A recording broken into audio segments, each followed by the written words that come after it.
All right, getting this set in. My shop isn't quite tall enough for me to lift this up by itself, so I had to put a little ratchet strap and then help lift it over this cross bar here. But we are set and ready to start lowering it in. I didn't know if I did this earlier in the video, but I figured I'd take a look. Land Rover makes it super easy. You don't have to remove the hood. You can fold it up vertical, disconnecting your struts on one end, and there's a little tab here. You pull that and then lock it onto that pin right there. Do that on both sides and your hood's secured and it's straight up and down. That way you can get your hoist in as far back as you need to. So this is what we're looking at right now. I got some plastic covering over the valve train. Valve covers are off, and I'm gonna slowly work it back a little bit, and then probably roll the Land Rover forward, try to get it in the right position. I have my compact transmission jack down there.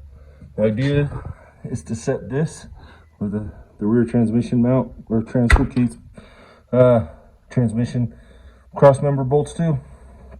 It's going to sit right on that V groove on that, and then slowly roll it back.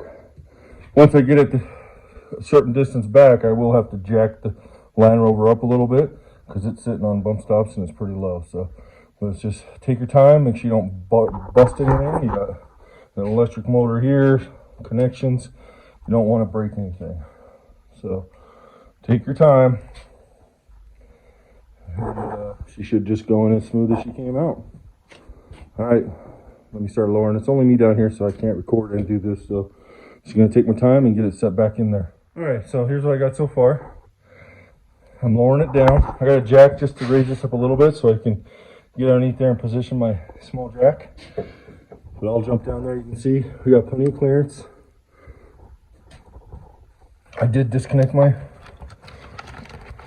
steering shaft. You'll need that out of your way. Everything's looking good. It's guiding back, taking my time. Okay, now not only are you paying attention to the back, you got to pay attention to the front. You got your vacuum pump here. I could have left the old one on, but I just decided I was going to be extra careful. But you don't want to break. This is just plastic, this connection here. So as we're putting it back there, we got to be careful. Okay, got my air conditioning line pulled up, zip tied up out of the way so it doesn't get damaged. Nice and easy. See if I can get underneath and show you what it looks like from down there.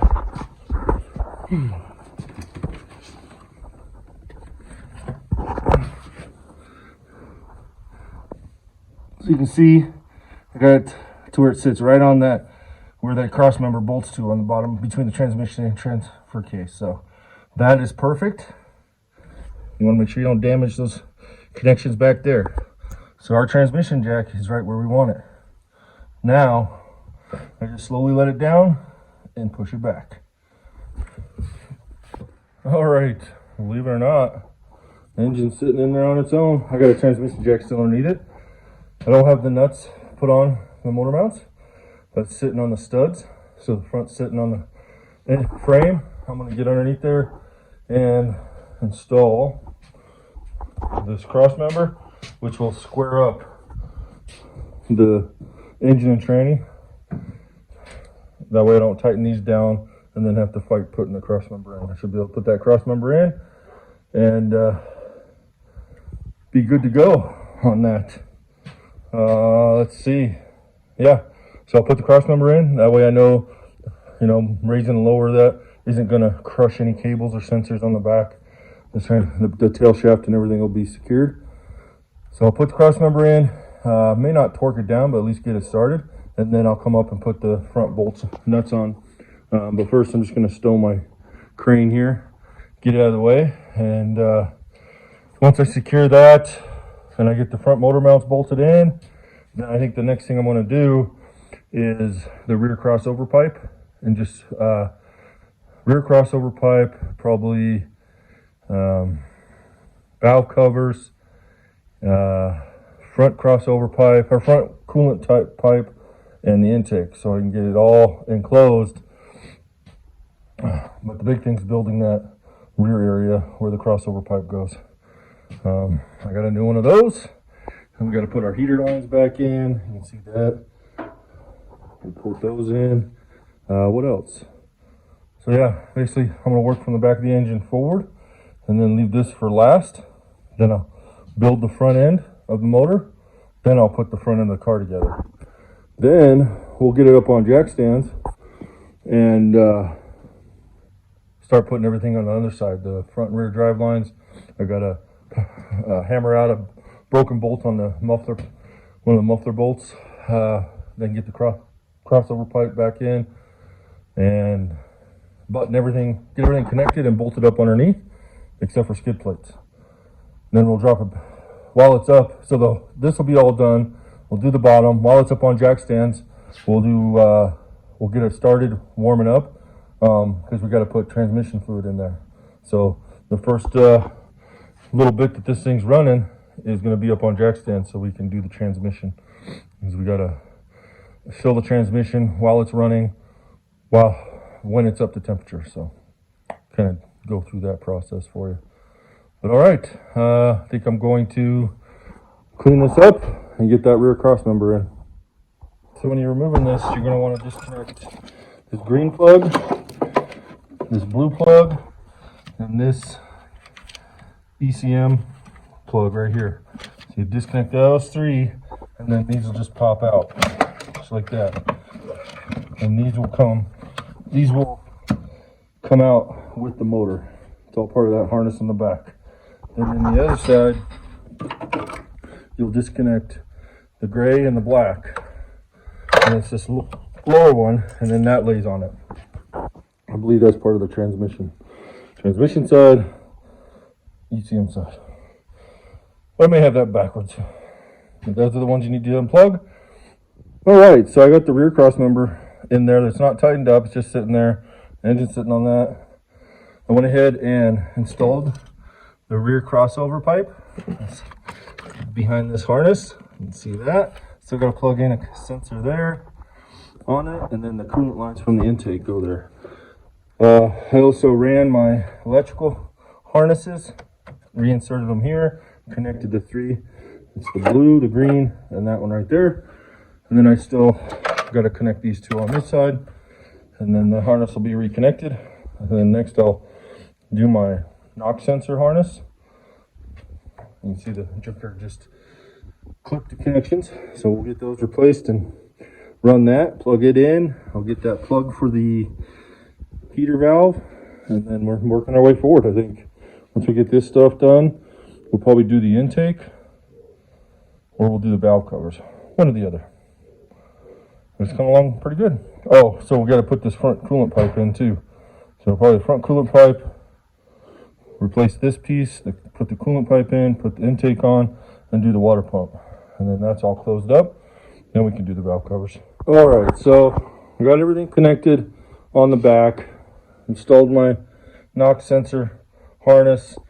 It plugs into there and clips onto the back there. That plug goes to the back of my intake, and then there's a gray plug right there in the center of the screen. That's what connects to the heater valve on that crossover pipe. Also went ahead and attached my steering shaft. That's the only bolt I had to remove, and that allows you to get easier access to the engine mount. And then you just stick that shaft, it slides down so you can push and then pull up, get it out of the way. Next we're going to do is the front coolant pipe that's prone to leak. It's plastic. And the water pump. Now when you do this, obviously you got the coolant piece that goes with it, but I'm putting a new water pump on. It comes with the gaskets and new bolts, but you're also going to want to get this little plastic adapter that it goes from that pipe to the back of the water pump. I think that's the weak point. And then also, for whatever reason, that piece doesn't come with a new sealing seal. I think this is what they changed when they said they updated the water pump connections. They made it more angled to taper. This seal actually goes on there, so you got to make sure you remove the old one. You just pull that off, and that's the old one. You kind of see it's beveled. Sorry, and it wears down. So that this little seal does, you have to order all this stuff independently or separately, I guess. So you got, there's this little seal part number. Here's the plastic connector. That's the water pump. And then this little piece is a little cap that you'll have to order. There's part number. And I'll show you where that goes once I get the coolant, the crossover pipe. But first I'm going to put the water pump on, then we'll put the crossover pipe on. All right, so we got the water pump on there. I torqued the bolts down to 10 foot-pounds. There's your connection. I just put a little dielectric grease because it's a tight fit going into the back of the pump. It's got a seal, a little bit on that one. And then put that connector into the pump first. Then I just line it up and torque down my bolts, and we're all set. Next thing we do is this. This is the forward cooling pipe that's prone to leaking. It's got 2 O-rings down there, but the part number for this is right here. But there's your part number. But what you don't get is the cap that goes in here. So you gotta order that separately, which is right here. Don't ask me why it doesn't come with it, but it has its own O-ring and locking key. But there's a part number for that. So to replace this piece, you want to order both, unless you end up planning on using the old one. But if you're going this far, and these things are so sensitive to coolant temperatures and leaks, I wouldn't recommend it. So there's your part number. You need those 2 part numbers to do your coolant, front coolant pipe. So we'll get that put on, and then we'll be ready. We'll have to clean this tape off of the intake ports on the heads, and we'll be able to install the intake manifold, which I think I'm going to do next. And then we'll work on the valve covers. So I got to replace the valve. I got to replace the PCV valve diaphragms. I got new diaphragms for the PCV valve. They weren't, don't know if they're bad or not, but if it's this far into it, might as well. They weren't very much. So replace that, put new seals on the valve covers, and we'll bolt those down. And then we'll be moving right along. And I don't know if I said it, but I went ahead and put the, see if it picks it up on the camera. No, barely. But down there's 2 nuts, one on each side for the engine mount. So I torqued those down. I think it's a number 18 socket. And got those nice and tight. So, all right, let's get this thing moving. New water pump looks good. Okay, so I got the crossover pipe on. I got the 2 screws there, and then a third one right here that holds that in. I got to put this cap in, but so I start pulling this metal tape off, and kind of concerning. What's that? So, even though they put metal tape on there, they weren't careful before they took apart. So, basically, you get in there, try to clean it up, and then the valves are dirty. But yeah. So, and then it's kind of weird silicone stuff. So I'm gonna get this cleaned up, clean out the ports, do both sides, and then get ready to make sure there's nothing in there. And then we'll get ready to install the intake manifold. I've got it sitting here. It's upside down. We'll pull out the old seals. There's 8 of them. And we'll put new seals in there. And we'll get our intake manifold down. All right, let's get to it. All right, so I pulled up the tape off the other side. And not 1, but 2 pieces of debris drop down into the intakes. Yeah, you never know. I guess that's a risk you take by buying a used engine. Anyways, I got this side cleaned up. Had to give my back a break, so I went ahead and pulled all the old seals out of the intake and put new seals in it. So that's ready to go once we got it. Also got this new vacuum hose because ours broke right there at that Y. You have to buy the whole thing. So luckily I found it at a Land Rover dealership and they shipped it out to me quick. So put that on probably after I get my intake manifold set in. So I'm gonna finish cleaning this up, pull that crap out. I think what I'm gonna do is fire up the air compressor and blast some air try to clear out each one of them intake ports after I pull out what I can with my tweezers and pliers. So, all right, just wanted to show you, you know, it is what it is. You always take a chance with this kind of stuff. All right, just give you an update. Went ahead and installed my cooling lines back there. They're just quick disconnects. There's 4 of them. And then I installed this pipe here. There's one number 10 bolt that holds that bracket on, but this is the one that goes into the back on that crossover pipe that was replaced. I'm not going to connect this yet until I get my valve cover in. So that's all connected. I got my intake manifold installed. I ended up putting a new hose clamp up here because that was a crimp together like that one, and I had to remove that hose clamp. So that's sealed up, all routed nice. Here's that plug I was telling you about. It's just a little half lock pin with an O-ring on there. Gotta tighten up these 2 screws back here, but I torqued my intake manifold bolts down to 18 foot-pounds.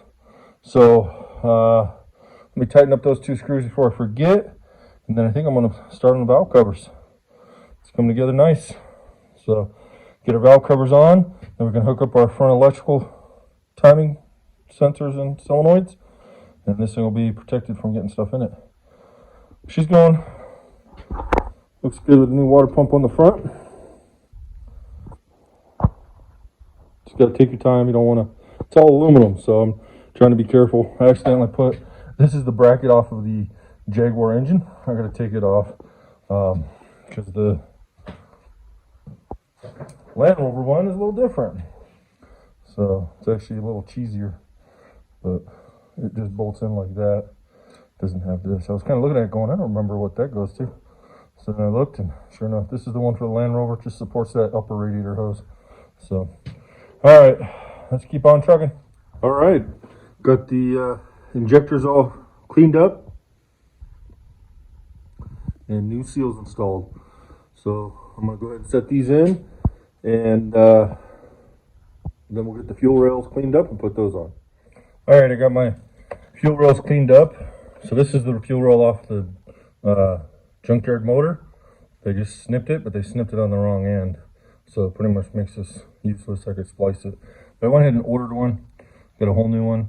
It just, I used an 1/16" box end wrench, and that took it off. There's no sealing washer. No, I don't think that's sealed. I might put a dab of silicone on there, but who knows. But yeah, these are all cleaned up. I'll put a new seal in it, or new pressure sensor, fuel rail pressure sensor in it, and we'll install these. All right, we're getting it together. I haven't been recording much, just been trying to get it done. It took me forever. I misplaced this hose right here. Jenna came down and finally got to start helping me, and she found it. So we're putting the new air box for the filters in. We got 2 new AFE cleanable filters. Got our battery in, but it's not hooked up. That's why the cover's off on this side. We got everything hooked up on that side. Everything built on the front end. Both serpentine belts are replaced. The stretch belts replaced. Hooked up all our vacuum lines for a brake booster. I think this one needs to go on the inside. But yeah, it's coming together. I think right now, while Jenna's doing the airbox filters, I'm going to set the radiator in and see what we can do. It started snowing on us. I'll show you a little bit of April snow. 2 days left of March. So Jenna rode her 4-wheeler down. She's coming down pretty good. Looks like we got almost 2 inches already. I had to bring in the parts because they were getting buried. We're getting it. We'll put the radiator on, we'll put the bumper support, then we'll put this header panel in, and won't be running today. I'll shoot for tomorrow now. But if I can get everything done tonight on the front end, all put back together, finished off, other than the wheel well liners, that's probably the last thing I'll do, just so I can check for leaks. Then tomorrow it'll be up on jack stands, and we'll do everything underneath, plus add oil to the transmission and differential. We got to remember to do that. Transfer case, actually. Transfer case, Maybe while we're under there, we'll do the differentials too. So, all right. We got a new thermostat housing in. So that's good. Hooked up our air conditioning pump, our power steering pump. We do have to add power steering fluid to it. Try to drain as much out of it as possible. So, all that good stuff. All right, we're gonna continue at it. All right, Jenna, you're doing a good job. See what you got under there. All right, so I'm going to apologize. I didn't get a lot of the recording done, putting it together, but it's pretty straightforward. This is the easy part. So you can see we got the bumper. I still got to put the screws on the bottom bumper. Still got to put the fender flares on, wheel liners, which we will do after we test run it, so I can check for leaks and stuff. So we got everything buttoned up on the front. We got all the cooling hoses. We put new air filters in. Jenna did that for me. We got our AFE cleanables in there. We pulled the fuel pump fuse. Got a new battery in there. It's not hooked up yet. We are ready to go. We pulled the vacuum on the cooling system, held it for 15 minutes, didn't lose anything, so it's filled up. It will take some more. We'll have to top it off once we get it running. We also pulled the vacuum on the refrigerant, the air conditioning system. Make sure it was good to go, and added some refrigerant just to start off. We filled up fresh power steering fluid and went ahead and added about 3/4 of a gallon of windshield washer fluid. So everything up here is ready to go and ready to run. But first, so then what I did was get up on jack stands last night, and you can see I had dropped the exhaust system because 2 bolts up on that front flange where the crossover pipe connects to broke off when I removed it, and this all comes out as one assembly. So I dropped it last night, put it on the table outside. We my son and Jenna were out here working on it, and finally got these are the broken studs that we got out. It took a little bit using a vise, a torch, and an air chisel. So got those out. So this morning I'm going to reinstall the exhaust, get it all buttoned up, and last night we also got some gear oil in the transfer case, so we still got to do the transmission, add a couple quarts to that. I think it takes 2 quarts, and then we got to start it and add the other 5 or 6 quarts. So that's where we're at right now. Okay, so we got the Land Rover with the engine swap all put back together, buttoned up. We put a brand new Denso starter. It's the same brand as Land Rover uses. Paid for overnight shipping. Got it here, and we got it no crank. No crank. We swapped out batteries thinking maybe we got a dud battery. Nope, nothing. Cranked it over, double checked our terminals. We decided to pull it out and put it in a vise, and we'll test it. So this is exactly what it's doing in the car.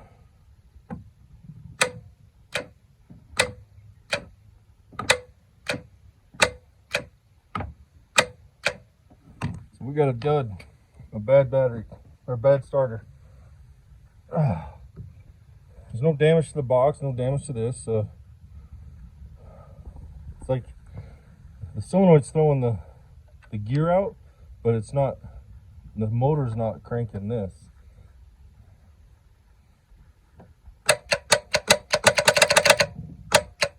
And that's all you hear when you push the button on the car. So much for getting it running. I gotta make some phone calls. I'm gonna go see if they're open before I do any further. Yep.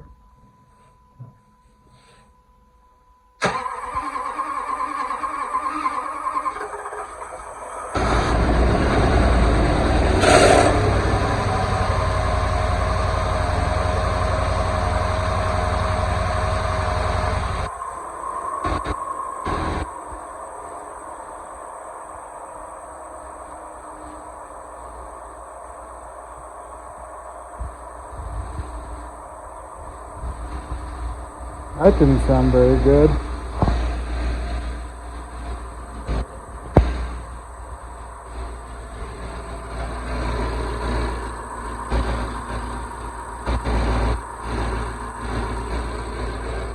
It's running pretty rough. All right. So it's been a crazy couple evenings. Been working days, so that I just work on this couple hours in the evenings, button it up. So it runs. We had some trouble getting it started. I had to replace the starter because it had a busted terminal on it. So I put a new Denso starter, which is what Land Rover uses, and installed it. And we got everything back together and went to crank it over to circulate oil. Unfortunately, I didn't get much video of this, but wouldn't crank. You could hear it throw the Bendix gear forward, but it wasn't cranking anything. So, oh crap, what it is. So I put a ratchet on the crankshaft pulley, make sure the engine was free, and I could rotate it.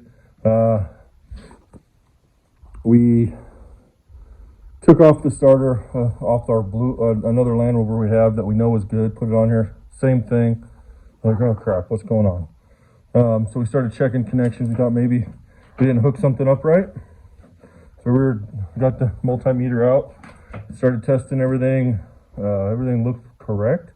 We had no errors, no codes. But what it was is there's like a mega fuse, a 400 amp fuse, which I didn't even think about being an issue.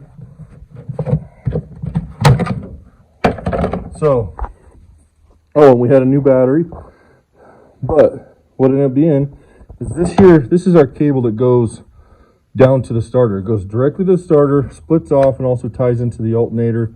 So you got starter and alternator. That's all that cable does. We took off the grounds, cleaned them, made sure that was good. But what we ended up being is this one coming from the starter. Let me see if I can get a light going. Probably not. It goes to the back of this block that this piece is attached to, and from the top to where that bolts in is what they call what I call a mega fuse. Let's see if I got it in my pocket here. This is the old one. This is a 400 amp fuse, and it just sits on the back side of there. Has two Torx bolts that holds it in. Well, initially we checked continuity from the battery terminal down to the starter. No continuity. We're like, oh crap. So we cut the wire, pinched it. So my son was looking at this, and he got his fluke meter down on the bottom side directly off this cable. We had good continuity. Okay, so then we pulled this apart. We found this fuse. Tested the fuse is bad. So it's the same fuse they use on the LR3s and the LR4s. So we pulled it off our 06 white LR3 that needs head gaskets. And that was it. That fixed it. So if you run into that, no crank. So it was throwing a Bendix gear, but it wouldn't power the motor. How we figured that? Oh, we verified the starters were good by putting it into a vise and hooking it directly to a battery, and they both started. So once we figured that out, cranked it over, did good.